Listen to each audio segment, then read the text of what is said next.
All right, guys, it's Day Daddy here, and I just want to start out as always by thanking you all for taking interest in my channel. Hope my content is useful for you guys, and if it is, I'd really appreciate it if you guys hit that like and subscribe button so I can continue to grow and provide more quality content. Now we got that fun stuff out of the way, let's get down to business. And today will be the second part. I know it says part one, but part zero is nonlinear regression.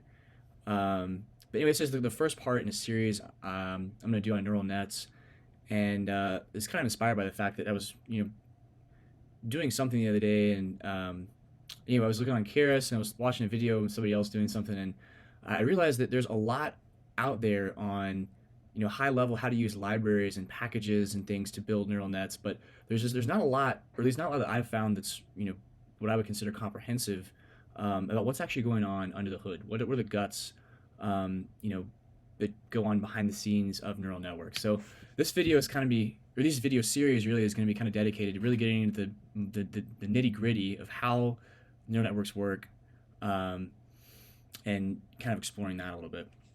So without further ado, let's hop in here. So way I want to start today is just going over what a perceptron is, going through kind of at a high level, and then kind of theoretically what is supposed to happen, and then we'll jump into some code and see how it actually happens in practice. So what is a perceptron? It's the most basic neural network that you can have. It's a single layer neural network essentially, but it's a think of it like an on-off switch. It essentially takes input values, or multiple input values, weights, bias, weighted sum, and activation function. That's pretty much all it is. But it was introduced by American psychologist Frank Rosenblatt way back in the 50s, and basically he was just trying to, at a really simple way, come up with like a framework for what actually happens in a neuron in your brain.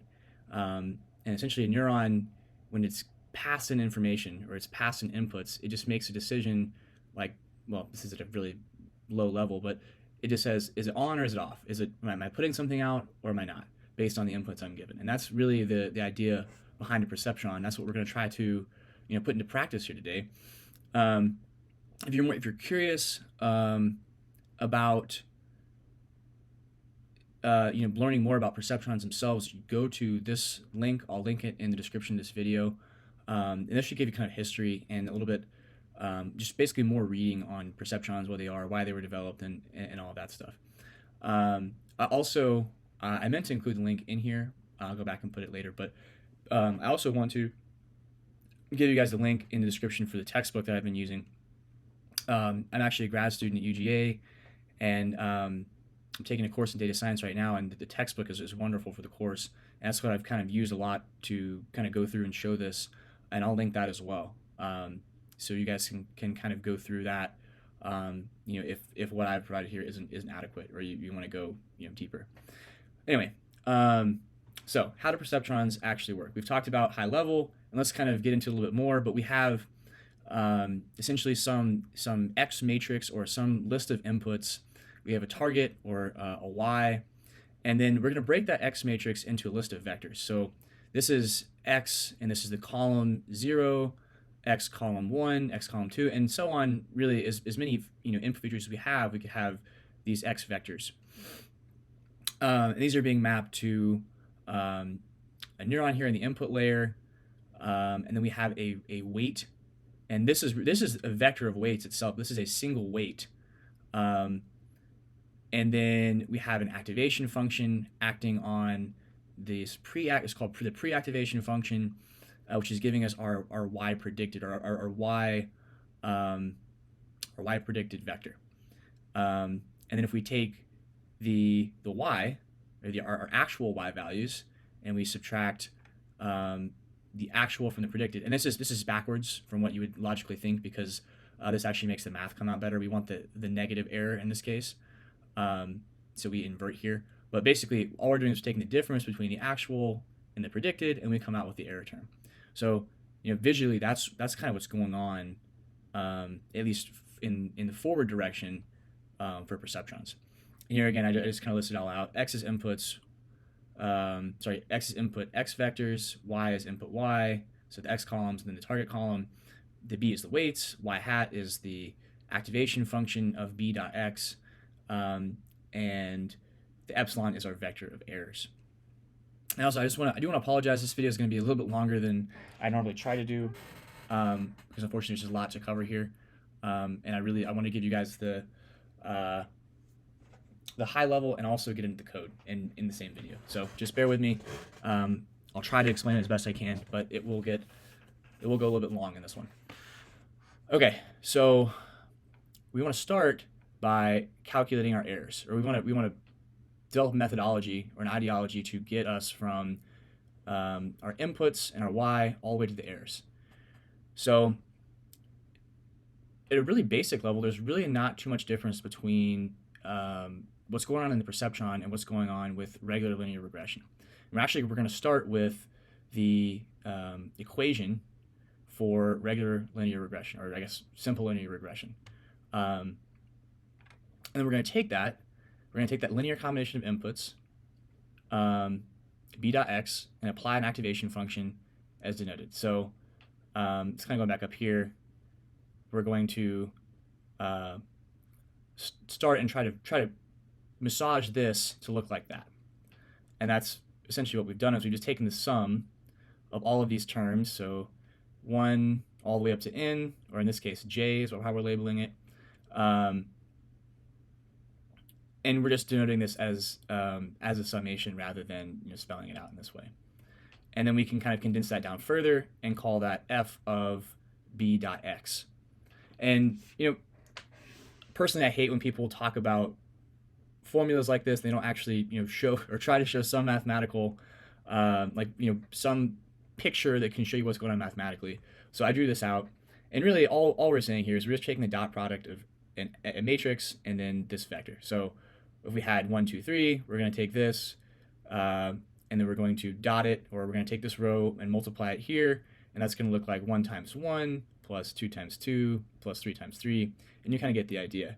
We do the same thing for this one, and it gives us 14. Same thing for this one. I should have made these different numbers so it wouldn't look the same, but you get the idea. So that's what's going on here. And then once we have this, it's called the pre-activation function vector. Once we have this vector, then we can apply the activation function, and then that's going to give us our error, our predicted values. So you can kind of see the flow of things, and then from here it's pretty easy. We just have to subtract these two vectors. So we have to subtract the actuals from the predicted, and then we'll get the error. So pretty briefly, we've come up with a way to calculate some errors. Okay, so now we have errors. Now what do we need to do? Now we need to find our loss function or objective function. There's a lot of different ways you can call this. Basically, the function that we're trying to minimize. And really, at this point, we have to decide: are we going to use the L2 norm, the L1 norm? What even are those? So how do we want to minimize this? And L2 is synonymous with Euclidean distance. L1 is synonymous with Manhattan distance. And you can really pick either, but I think L1 L2 is conventional. So that's what we're going to do here. And really, all that is the sum, the error term squared. So error term squared, that translates into the dot product of the two error terms, or in this case, the dot product of these two error vectors. And that will give us the L2 norm, which we need to proceed. And so now we know what we're minimizing. We need to actually find the loss function itself. And this is kind of some weird notation. This is specific to the book that I'm following, but this basically is just denoting that this is our loss function, this funky h here. And you may be wondering, why is there a 1/2 here? And to be honest with you, this is just a trick that they use in the book to make the math come out easier in the next step. Because when we take the partial, this is just going to allow the 2 that comes out to be canceled, and it really doesn't have any other mathematical significance other than the fact that it's just going to allow us to make our lives easier down the road. It doesn't really change anything, so that's why we're able to put it in here. And just to kind of explain how we got from this all the way down to this loss function, well, we decided that we want to minimize the error squared, and we know that the error is equal to this, so we can just say the dot product of this times this, and the 1/2 we just said was kind of semantics, and that's really it's that simple. We're just subbing in this notation for the error in for the loss function. That's how we've created this. All right, so now we have our loss function. We need to figure out how we can actually optimize this. And at this point, really anytime you hear optimize, you should think a derivative. And the question is, do we want to use the first order or second order? So first order is Jacobian, Hessian is the second order. And in our case, and in many times in machine learning, we'll just stick to the first order because when you move beyond the first order into the second order, it gets super computationally intensive. So typically, it doesn't really provide a lot of extra benefits. So typically, in most of the optimization strategies used in machine learning, we're going to stick to first order. So which is nice because it's easier. You only have to take one derivative, or in this case, one set of partials, and then that's it. So this kind of leads right into the next thing. Now that we have our objective function, we need to take the partials with respect to each weight or parameter, and in this case, that's called a gradient. That really isn't, in this case, that's what the gradient is all the time, but that's kind of what it is spelled out. So as we can see, we're taking the partial with respect to b naught, b1, 2, all the way up to bn minus 1.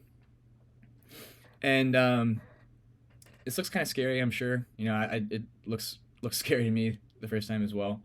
But really, if we look at it at the vector level rather than the matrix level, it becomes a little bit more intuitive in my opinion. So that's kind of how we'll attack this. So let's start back at our objective function. So, and you notice that the objective function here is a little bit different than here. So this x dot or xb has gone away. And all we've done is we've subbed that out for u so that we can take the partials more easily. And we'll, this is part of the chain rule, and we will plug it back in later. But so now let's start. We have the chain rule spelled out here, and we know we want the first partial derivative. So if we think about this as a squared term, if we condense this back down and we just have a squared here, well, then we know that we take the first derivative, this 2 is going to come out, that's going to cancel. That's kind of why we did that earlier. And then we're going to take the derivative of the inside, or I should say that the partial of the inside, and the y is going to cancel because it's not with respect to that. And then we're going to be left with basically f prime of u, which is essentially the derivative of the function. And since we don't know the function, we're just going to denote it as f prime. There's a negative that comes out or comes with it, so that's why that's there. And then we have to plug the u back in, and u is equal to y minus f of u. So that's where all of this comes from. It's really just straight from the chain rule. And if you need a little bit of brushing up on that, there's it's better explained in the book, and also there's a ton of great stuff on YouTube. Going through chain rule, if my explanation wasn't really clear. The next, so we actually have a second partial derivative, and that is just going to give us x at a particular column, or the x vector at a particular column. And if we go back up here and we look, it's probably better spelled out here, but basically the u that we subbed out, we now have to take the derivative of, and we're taking it with respect to b. So that's a constant, so that goes to 0, and then we're left with x, but it's x at whatever vector, or in this case the column that we are interested in. So, and that corresponds to xj. Okay, so now we have our two partial derivatives, and as per the chain rule here, we have to dot them together once we found both of them. And okay, so we do that, we dot them together, and we're almost there. But now we'd like to denote this more concisely, because especially if there's multiple layers, it can get quite messy, at least notationally. So we want to denote as much of this as we can in a single value. We're going to call that value delta, and that helps with back propagation. We're trying to actually update our parameters. So the way that we're going to do that is we're going to let all of this in these parentheses be equal to the new value of delta. And then we can actually write it more simply as our particular x vector that we're interested in times this delta value. And that's much cleaner, much more concise, and really just it makes things simple, especially when we have lots of different layers. Or as we increase number of layers, this will become helpful to us. So, all right.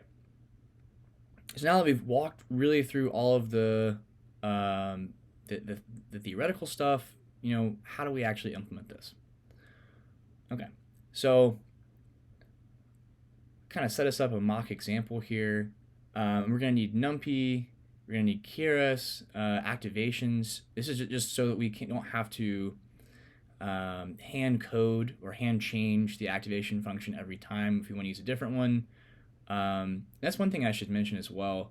So we talked earlier about perceptrons, and the idea of the on and off. Well, that's really what the activation function does. So the activation function decides, okay, based on these inputs, or do we have, is it good enough? Do we output something or not? Or how much of that something do we output? And that's what these activation functions try to decide. And they're chosen so that they're easily differentiable. So they already have a known value. And there's actually a list of, you could look up like tanh or sigmoid or whatever the activation function is you're interested in, and it will just have the derivative listed so that you can it can already be plugged in, and it's quick to compute. That's another thing too, is that these need to be easily computable, because they're going to be done tons and tons of times in data science and in machine learning, and anytime these are applied. So just an important note there on activation functions. But for us, we're going to use the TensorFlow activation so we can easily change them. And of course, matplotlib, NumPy, it's nothing crazy there. All right, so now this is just the initializing a matrix. And these three columns are going to be our x inputs, so x1 or x0, x1, and x2, and this is going to be y. So, forgive me, I should have used a data frame and actually prefer data frames, but, I wanted to kind of keep things in matrix or vector form just so that conceptually it kind of works with the math that we have here. So, if you want to take this code and change it to data frame, feel free, but I just kept it as a matrix. So, anyway, so all we're doing here is we're taking the first three columns of the data and we're letting our target, or the y, be the last column. We're initializing our B matrix, and really this could be random. These can be any values to start. These are just some random values that I selected. But if you, depending on what you pick, it may the algorithm may converge faster or slower, but really you can choose any. Okay, so now we need our pre-activation function, or in this case, our pre-activation vector. So we talked about earlier, it's just x.b, so that's pretty simple. Now, there are different ways that I tried to do this. NP dot works, but semantically, I guess it could be confusing. So anyway, I just chose to write it out like this. Mat molt supposedly works as well, but for whatever reason, it was giving me some weird values, so I just decided to write it this way. Feel free to try other methods if you like. Here's the activations we were talking about. So basically, all this is going to do is this is going to call the stored activation function and apply it to our vector of u's, which we have here. And then we're going to get another another vector put out here of uh, our predicted values, our y hats. And I think it's useful because you can actually see how the vectors look like and everything. So I think it's useful to kind of go through step by step here like this. Okay. So then we have our negative error vector, which is the actual minus the predicted. Like we said, that's a little bit strange. You'd think it'd be the opposite, but for this case, we want it to be negative because we want it to actually cancel with this negative correction here. So once we have our error vector, we can come down here and we actually solve for delta. And one thing I want to point out here is this may look funky to you because in the formula it's actually negative epsilon and then times, or I guess element-wise multiplied by this f prime of u.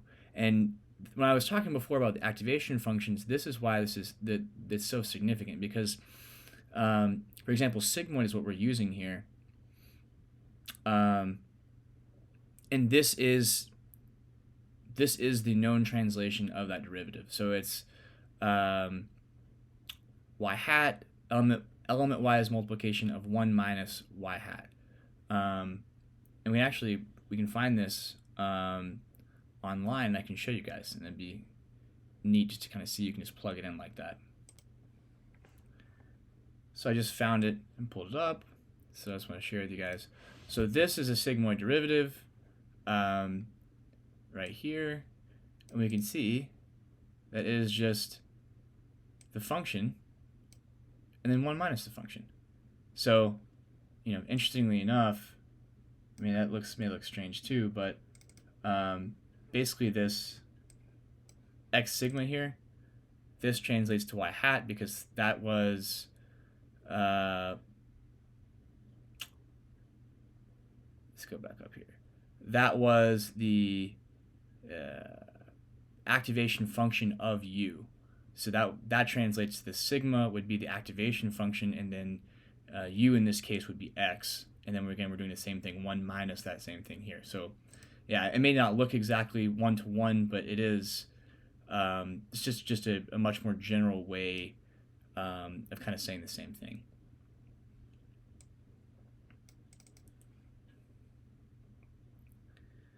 All right, so now we know how delta works. Now all that's left is to calculate the gradient. So as we kind of talked about earlier, it's just x dot delta, but we need to transpose the vector so that the math will actually work out correctly here. So only difference is we're just transposing this x here. And then finally, the part we've all been waiting for, we want to backpropagate and update those values. So our original b vector is just the same b vector minus our gradient, which is our x's and our slopes. And there we go. We have now updated our parameter set for one epoch or one iteration. So yeah, all of this stuff happens every epoch, or I should say every parameter update. Every time we update the parameter, this happens. So this may happen many times within an epoch, but in our case, this is one epoch. But in a real machine, in the real world, this would happen many times within inside a mini batch or something of that nature. So now let's see what it actually looks like in a loop. So I just set our initial b vector to this value new param, so it doesn't get overwritten every time we want to rerun back through this loop. I created a couple of lists to hold the important values we want to plot. So we want to plot our error, so SSE. We want to also plot our squared, and then this is just a random list of like iterations basically. So we can plot both of these against iterations. Okay, and this here is just a way we can calculate our sum of squares total. And that's just going to be our y actual, the mean, and then we're going to initialize our SST variable to 0, and then we're going to run it in a loop, and then we're going to say, okay, for every value in y, remember this is a vector, we're going to take that value and we're going to subtract it from the mean. So we're going to basically, we're just finding the maximum possible error that we could ever possibly have, because if you think about it, every y value minus the mean is going to give us the maximum amount of error we can have. Everything will be less than or equal to this. But anyway, so for each value in this array, array of our actual y's, we're going to subtract that from the mean of that array squared, and then we're going to add that up and sum it for this entire loop. And then this is just because it outputs funky, because it's in an MP, or it has like an extra bracket around it, so we're just taking the item out that we want, so we don't have to deal with any of that weirdness as we go on. And we output the value. Okay, and now is a part where we stick all the stuff we just did in a loop. And I just set it to 25 epochs because it has a nice plot. You can test it with whatever number of epochs your heart desires. So we have our pre-activation function, just instead of this case b, it's new param. So remember, those are the same thing. New params equals our b vector, or our weight vector, I should say. Y hat, we're going to do the activation function of or we're going to apply the activation function to our pre-activation vector. And then we're going to get our error term by subtracting y and y hat. And actually, those should be flipped. Well, it doesn't matter in this case because the negative is gone here. But just for the sake of keeping it right with our notation, let's go ahead and flip that. So that should be y minus y hat. My bad, guys. And we need to stick an negative sign there. Let's just go double check. That's correct with our notation. Yes, so there should be a negative sign there. And then where is our y vector? Or our predicted vector. There we go. So yeah, it should be actual minus predicted. So let's just go make sure we have that right for the sake of keeping everything clean with notation. So yeah, so now we have actual minus predicted, and then we have that negative there. So, there shouldn't be any change. It's just semantically, I want this to be the same as it is in the notes, so that whenever you guys go back, or you pull the notebook, it'll make sense later. Okay, so now we want to do the same thing. We want to do the transpose of x dot d dot. This is our delta. And finally, once we get that gradient, we want to take our parameters, or our b vector, subtract from the gradient, and get our new b vector. This is basically just the parameter updates, or the weight update. And we're going to do that 25 times. So we're going to update our weights 25 times, and we'll see how the error decreases in r squared, or what happens to r squared as we go through these iterations. And then finally, we're just going to calculate the SSE, which is nothing more than, like we said, E times E, or E dot E. In Python, a lot of these are semantically, they look different, but they're basically equivalent. So this is the same thing to Python as E dot E.